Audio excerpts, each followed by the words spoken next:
Well, not much to be honest. It's been fairly stable. It has become more refined and perhaps more elaborate and more detailed.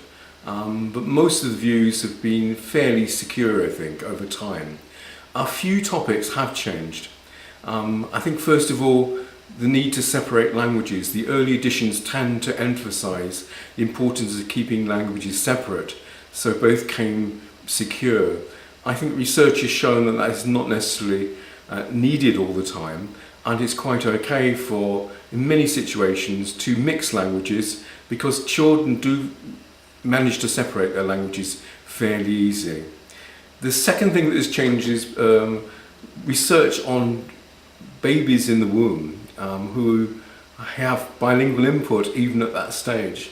And I learned from that research that bilingualism actually starts in the womb and not in the early days or indeed at the end of the first year.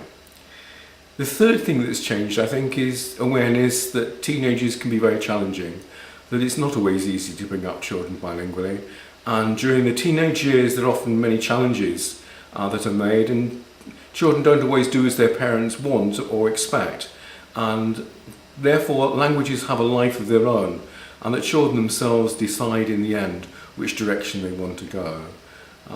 That's not always negative, because funny enough, children who may reject a minority language for a short while often come back to it.